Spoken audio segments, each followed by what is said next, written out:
Hi everyone, my name's Sarah and this is my channel Read, Write, Plan, where we talk about all things reading, writing, and planning.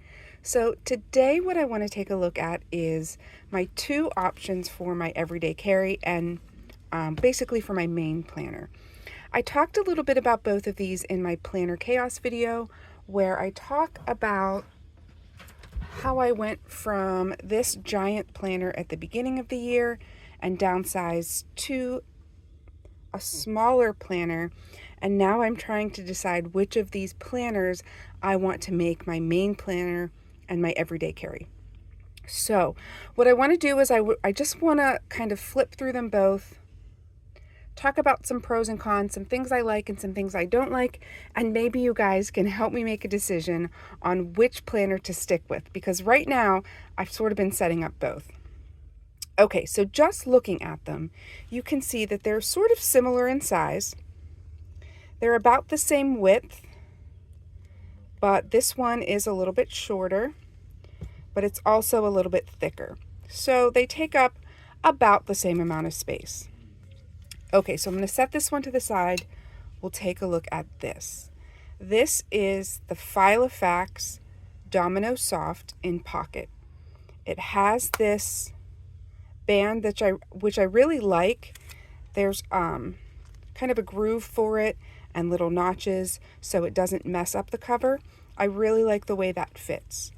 This is a ring planner, and I just haven't removed this yet, but the way I set this up, I just set it up using old dot grid paper that I cut down to size and just printing some deco off of Canva. I didn't want to spend any money going down the insert rabbit hole until I decided that this is what I want to use. But that is a pro of a ring planner, right? You can buy or print all kinds of inserts. So the way I have this set up is that the first section is my yearly planning, and that's going to be, I have the Filofax Year at a Glance, and then I set up a future log. Now, because these pages are so small, I had to print out little calendars, because if I put a number in each of these spaces, I would have been all the way over here trying to write. So I did print out calendars. I was able to fit 2 per page pretty nicely, and I set up a whole year's worth of my future log. I put in things like birthdays and holidays, and then as I go, I would fill in things like doctor's appointments. Now, the doctor's appointment would be, that information would be in my notes section. So when it came to November and I was setting up November, I would flip to my note section to find out the information about that doctor's appointment. Okay. Section number 2 is my months and weeks. So here is my July setup. I have this Erin Condren clip-in page marker. It is for a coil, but it does fit really nicely here in the pocket. It clips on nicely and it works very cleanly. Okay, so notice how tiny these boxes are. And that's one of the things that I am struggling with this ring planner, is how small the pages are. So if you take a look at your boxes, you'll see they're like the size of my fingertip, which is okay because I do have pretty small writing to begin with, but it is a little small even for me.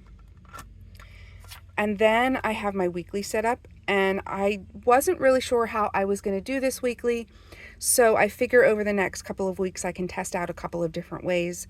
But what I did was just put the basic weeks on the first 2 pages, and then my to-do list and trackers on the second page, and maybe some goal work or some notes on this page, and then we'll start again next week. The third section is my notes section. I really like the idea of a dedicated notes section that I can write things down when I have a phone call, or when I get an invitation, or when I make a doctor's appointment. I'll put all the information in there, and I'll have it there to be able to refer back to. Next, I have my reference section, and my thought here is that I would set this up like I would the beginning pages of a bullet journal.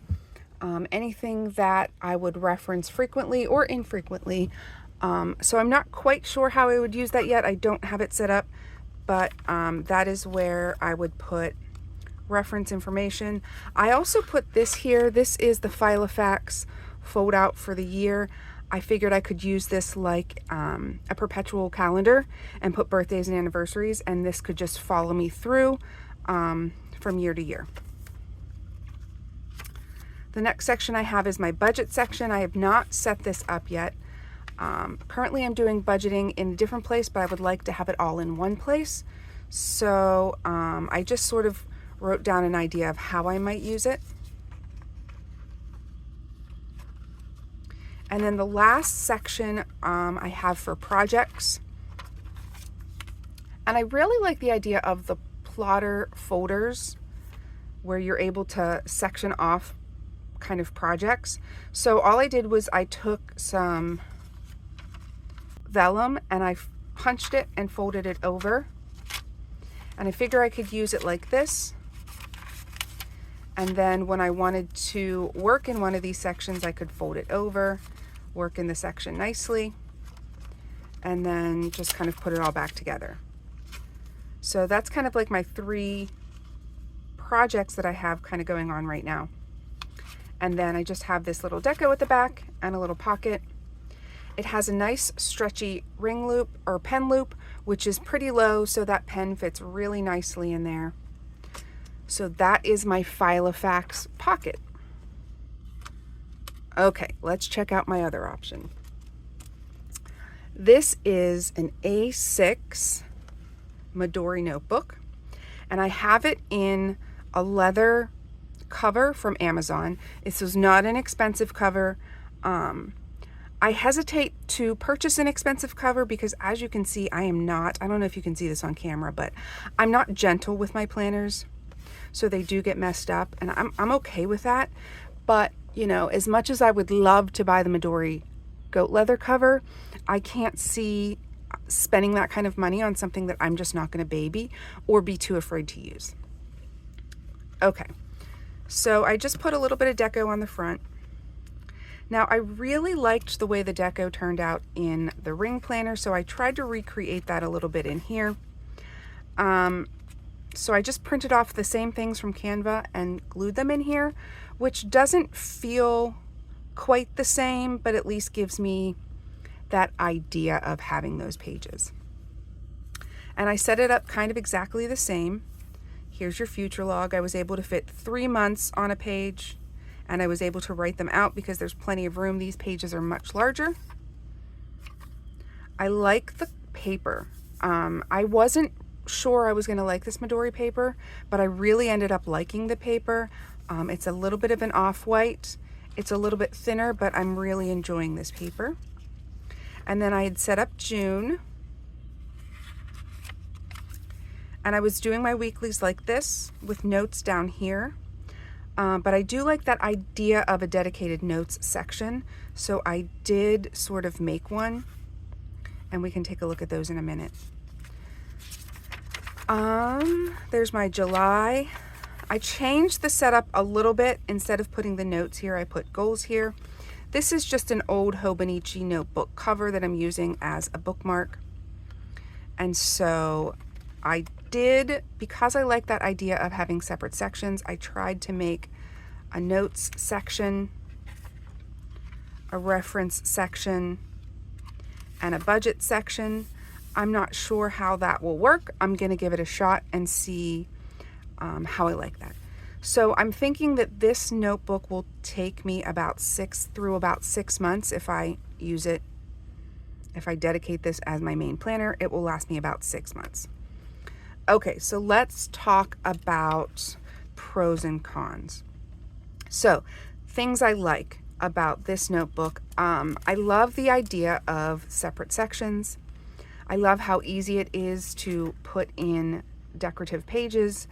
I love that I can make this as chunky or as light as I want.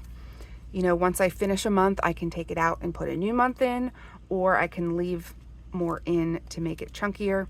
So sort of a lot more flexibility with this one. I don't love the way the rings kind of feel in my hand, but I don't think that's a deal breaker. My biggest issue with this planner is the size of the pages.